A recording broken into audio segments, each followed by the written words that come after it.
You're listening to the Marne Report. Well, hey, Fort Stewart, Hunter Army Airfield, Molly here with another awesome edition of the Marne Report. And today I am joined by my friend Kara from the Directorate of Family, Morale, Welfare, and Recreation, and also my friends Jay and Nate from the Fort Stewart Hunter Army Airfield Fire Emergency Services. And today we are going to discuss everything about our upcoming 9/11 run that is happening on both Fort Stewart and Hunter Army Airfields. Thanks so much for being on the show with me today, guys. Thanks for having us, Molly. Yeah, thank you for having us. All right, so Kara, can you tell me a little bit about this year's run? I hear there's been a name change. Yes, so in the past you would have seen this called the 9/11 run. This year, just to ensure there's no confusion and everyone understands exactly what we're running for, we have changed this event to the Patriot Day Run. That is what you'll see going forward for all the years to come. Patriot Day is what we refer to outside of the community as well as September 11th. It's another way to kind of refer to that. This ensures everyone knows exactly when the event is and we don't get confused and they actually come on the 11th to run. We want to make sure we're having this event on a day that the soldiers are going to be here on the installation. Sure. So they can make sure it's their place of duty so everyone can come run as a unit together. Awesome. So when are these events happening? So our first one is going to be at Hunter Army Airfield. We're running at Sabre Hall, and that's going to be on Thursday, September 8th. So the pre-run ceremony will start at 06 in the morning, and then we kick off the run at 06:30, and that's a very cool route. It runs around the airfield. It's going to head to the fire station on the airfield and then head back to Sabre Hall. So we're really excited for that one. And then the next day, we do it all over again here at Fort Stewart. So same timeline, 06 a.m. You will meet at Trent Field. So that's outside of Building 1, for those of you who don't know. And we will run up Gulick, similar to your normal division run route. Okay. The timing, that coincides nicely with PT times, correct? It does, yeah. So what we've asked, and a lot of commanders have agreed to, they're going to make that the place of duty for PT for that day. So there will be a lot of soldiers running in formation with their unit. So it's a really great thing to see them doing that. Yeah, that's really nice. In addition to soldiers running, can other people participate? Absolutely. We're reached out to our garrison partners, all of our DoD civilians. We want them to come out. We want families to come out with their kids. It's before school, so they're not going to be missing school. They won't miss work. It starts, a little early, but it's worth it. It's definitely worth it to get up a little bit early that day. And if you don't want to run, there's so many places along the route that you can just come out and support. Cool. And just kind of encourage the soldiers or the families that are running as they're going down the course. Wow, that sounds so cool. So in addition to the run, can we expect anything else to happen at the event? Yes, absolutely. So we have memorial bibs that we purchased that will be at both installations. So what you can do for that is you can actually write on there who you're running for. So if you don't actually know somebody who died in 9/11, we will have a list of firefighters, police officers, civilians who died in 9/11 that you can actually run in memory of them. So we'll have that at both Fort Stewart and Hunter, and you can pick it up the morning of the race. You don't have to do anything in advance, just show up. We have the senior commander will be coming to the event, or General Fagay will be at the other event to make some opening remarks and kind of address the force and let them know how much they appreciate them coming out and supporting. Sure. We have, stretches by Sparky, our favorite. And we have this really nice memorial video to kind of show, this is why we're doing this run. This is why we still take time every year to remember 9/11 and, what we went through 21 years ago. And along the course route, there is a lot of really cool memorial displays. So you'll be able to see firefighters and police officers who died on 9/11 as you're running the race route and really take time to put a face to the names of the people that you may have heard over the years. That is very, very powerful. So this is a partnership, right? It's not just MWR that makes this run what it is. Who else is involved in making this happen? Yeah, so just like every event, our garrison comes together to put all events on, but this event is very special in that we directly partner with our DES team, specifically with our fire team. They are really the driving force that has the DES part going. They take care of a lot of the things, because they understand probably way more than I do the importance of September 11th when it comes to the first responders. Sure. So we really like to have their input and make sure that what we're doing makes sense and it's respectful and is within traditions of the first responders, and that we're being sensitive to those sort of things when we're planning this event. Absolutely. Now, Jay and Nate, can you guys tell us a little bit about what this run truly means to you? Yeah. Again, thank you for having us. The 9/11 run, or the Patriot Run we're calling now, it has a very special meaning, and I feel like it's our duty and expectations to keep carrying these traditions forward. We're 21 years removed from the horrible day that happened. If you go back at that time and back that up 21 years, I think we're all in our single digits. 1980 will be that time. So, several generations have kind of grown up without knowing what 9/11 is. It's important we tell our kids. It's important we share with the community and remind them the prices of freedom, and those things still carry on today. Last year, I think was the first year we did it next to Trent Field, if I remember right. Mm-hmm. It was a very symbolic moment. I remember standing there, and we're all dressed in our fancy Class A's and helping to get the run started. They had a morning color ceremony right before the event kicked off, and to me, that kind of touched me in the gut a little bit, because you're like, man, how special is that? It kind of just culminates everything and what it stands for, and what we're here and what we continue to do day in and day out. That's awesome. How many years exactly have you guys been doing the 9/11 run? Yeah, so this is going to be our third year that we've done it.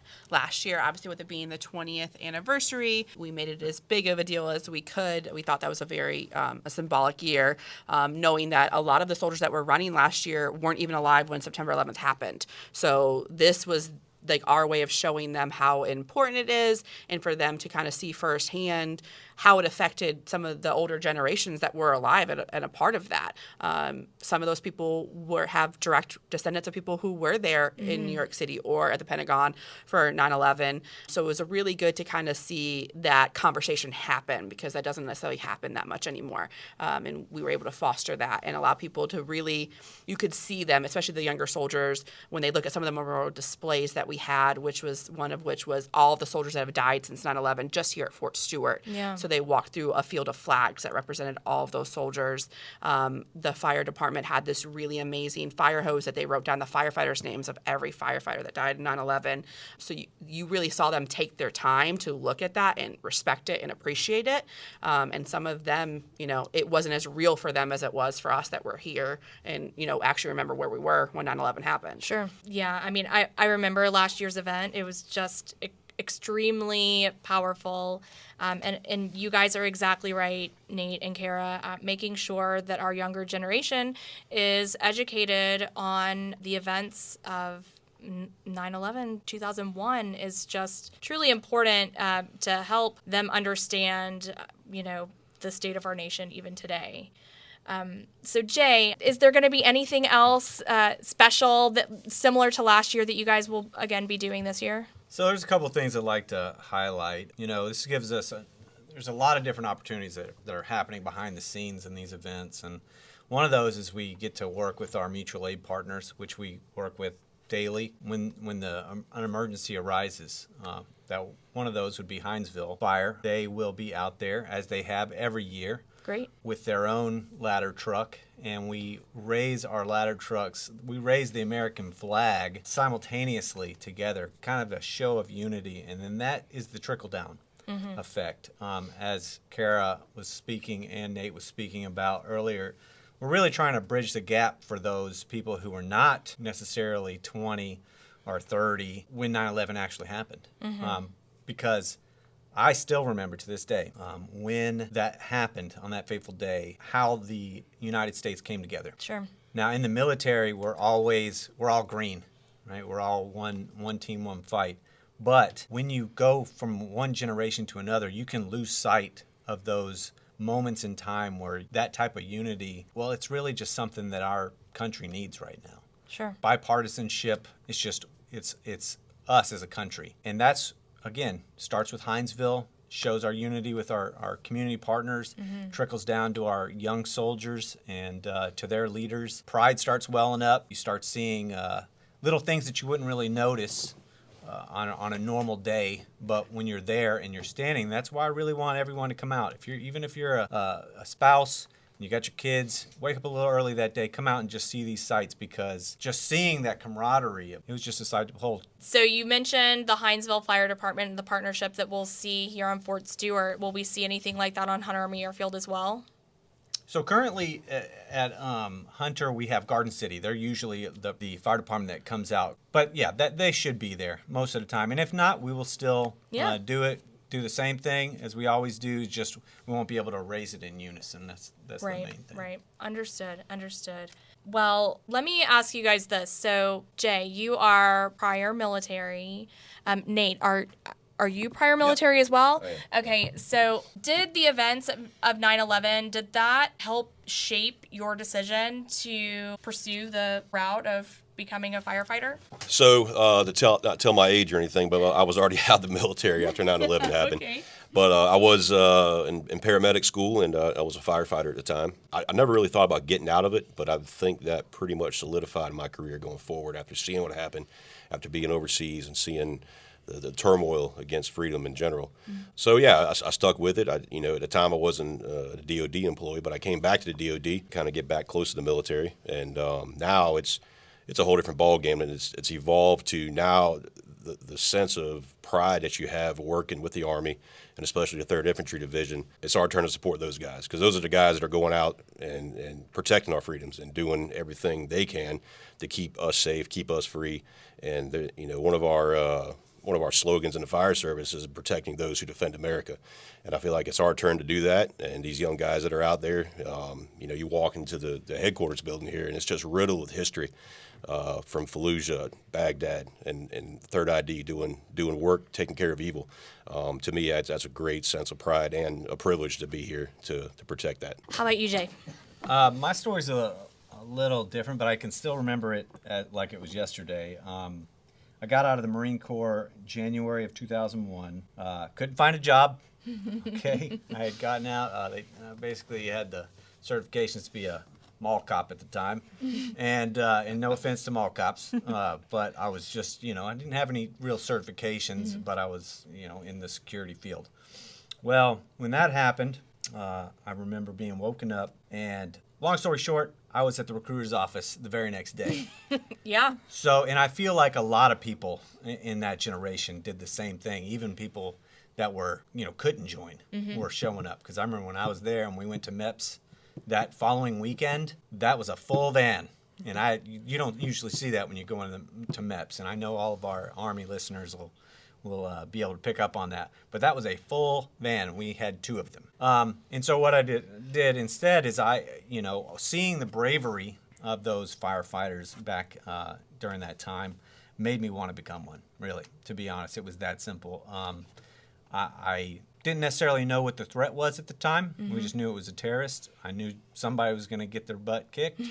I wanted to be a part of it, but I was just so inspired by the people running into a situation where they knew they were probably going to die. Yeah. And still going just so they could save one person, just for the chance. I wanted to be a part of that team. And so that's when I joined the Air Force. And they have what is considered at the time one of the best fire programs to get certifications. Wow. So when I got out, I would be able to continue that career. Mm-hmm. But yeah, that's how it all happened. My gosh. So from the Marines to the Air Force, and now you work for the Army. I'm hitting them all 4. Yeah. Well, and you brought up something really interesting, right? Because I think a lot of times when people think, this is kind of switching gears a little bit, when people think about going to the recruiting station, they're thinking about joining the military to fly planes or fire guns, fight the bad guys. But a lot of people don't think about the fact that when you go to the recruiting station, you can choose the MOS to become a firefighter or a police officer, correct? That's absolutely right. And can you guys tell me a little bit about the soldiers that you guys work with on a daily basis here on Fort Stewart and at Hunter? Yeah, so here at Fort Stewart, we're very, I think we're privileged to have these young soldiers come in that want to be firemen. It's a very small career field. We have the 24th Ordnance and the 515th. I hope to quote me. I know they're deployed right now. That's why I can't think of them off the top of my head. But we have want to say 12 total when we have a full house, and it's a great opportunity. They can work alongside us on the civilian side, and we can teach them the ways that our department runs and prepare them for whatever their career may hold, whether it be in the fire service or move on within the Army. One of the coolest aspects of all of this is, dinner time at the firehouse is a sacred time. You're sitting around the dinner table and you're telling these young guys, like they told us when we were younger, hey, invest in TSP. Don't go below all your money on a new car. Save your money. Stay, just things like that. And I feel like we're giving that back and preparing these guys and gals not only to be good firefighters, but to be responsible adults. And I think that is a great honor to do. And I know we all enjoy doing that. Yeah, and I'll just piggyback on what Nate's saying. So the way that the Army does it and the way the Air Force does it's quite different. In the Air Force, it's 99% military, all the way from the chief all the way down to the backseater. What's great about Army in particular is that we are structured all civilian, and we integrate the Army soldier where we can at different levels. Very cool. Yeah, so they get to see, and this base being that it's so large, we are very, very, we have a lot of calls. Active. Okay. Yeah, very active. For instance, I believe Nate's team went on about 57 in the past 2 weeks. Oh my 57 gosh. calls. Wow. 57. Job security. Yeah, so all of those soldiers get that experience. That's something you do not get in the Air Force. You're primarily a crash fire rescue guy in the Air Force. Sure. So your main mission is protecting that airfield and that aircraft. Here, we're all about the people. We're all about the mission here, which is a land-based pretty much mission. Now, Hunter's a little different. They are more so a crash fire rescue type thing, but they still provide that same. Most of their calls are not the airfield; they're the community. So I just think it's very neat to be able to integrate those soldiers in here because it's a little bit better transition for them when they get out to transfer over into the fire department. Matter of fact, quite a lot of our young firefighters that we've hired in the past couple of years were previous soldiers. That's very cool. Yeah, I'm not saying that I know a whole lot about the Army and MOSs, but truly, I think it's just the stereotype is that you're going to go shoot a gun, and you don't realize that you can actually join the Army to be a first responder, and that's so cool. That's very cool. Yeah, thank you. I know we went a little off topic, but that's just. That's still so very, very interesting. Well, do you guys have anything else that you would like to add about the run? Yeah, so we fully appreciate all the support as firefighters and first responders. However, we know that so many people pay the ultimate sacrifice of 9/11, cops, EMS workers, Port Authority, and numerous civilians from different backgrounds. It wasn't just Americans. It was people from all over the world. And to this day, we're still losing people due to cancer. You got loved ones that are suffering long-term effects. So this is a great thing that you guys have all put together. We fully appreciate it. And there's just, like Jay said, it's everyone coming together to celebrate a common theme of freedom and remembering. And hopefully we never repeat those things anytime soon. But it's a great time, and we look forward to seeing everybody. I'll be on shift that morning, so I look forward to seeing everybody out there. And don't know if I'll run it yet or not, but I'll definitely be there to overwatch. How about you, Kara? Yeah, so I think my biggest thing I want people to take away from this is I really want the families to come out. I know, all of my babies are all under the age of 20. None of them were there. They don't understand what it feels like, what that raw emotion is that we still have 21 years later. Sure. That's something that you can't teach them, but you can show them. I know I brought them to all sorts of memorial events over the years of my, 10 years in the Army career, and they have gotten more from just seeing how everyone else reacts to the event than them being there themselves, because they can't understand the emotion that we felt, but it's clear on our face and in the things that we do to make this event happen that just for that morning, we all kind of go back to that moment and we all remember what that moment felt like, where we were, and it's a really great opportunity to make sure your children understand what this day means. So even if you got to wake up about 20 minutes earlier, come out. even just to let them watch. It's a beautiful sight to see all of the soldiers running underneath the American flag, or when they come back after the race is over and they ring the bell. I mean, it's a beautiful experience. And Jay can explain kind of what that signifies. Yeah. But we added that in last year. It was a really great idea from the fire department, and the amount of soldiers that would just wait in line for 15, 20 minutes just for their chance to ring the bell. Yeah. I mean, it really showed how much it meant to them for us to have that as well. So, of course, we will continue that tradition this year. But that's what I really just want the families to understand. Like, just come out. Even if you don't want to run it, just come out and check out what we have going on. It's 30 minutes, 45 minutes if you want to actually run it. But it's definitely worth the time. All right, Jay, tell us about the bell. Okay, yeah. So my final statements on everything is you've heard a saying that we made up a long time ago, 20 years ago, and that was never forget. Mm-hmm. That bell signifies that never forget attitude, and that's why this team continues to put this event on every year, because once you make a promise, you keep it. Yeah. Well, I am so happy that I had you guys on with me today. I just am eternally grateful to the three of you, Kara, for making sure that the memory of 9/11 stays alive through planning events that can, highlight that for our community.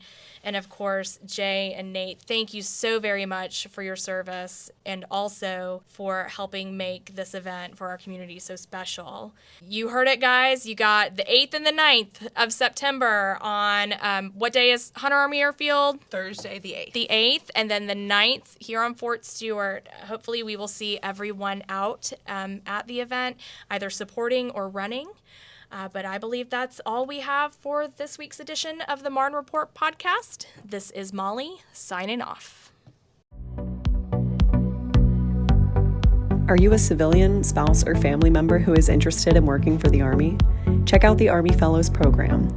This 2-year program allows you to experience the work environment of the Department of Defense while blending work assignments and developmental opportunities that will help you grow into an Army civilian professional with eligibility for permanent placement across the Army. For more information, visit portal.chra.army.mil.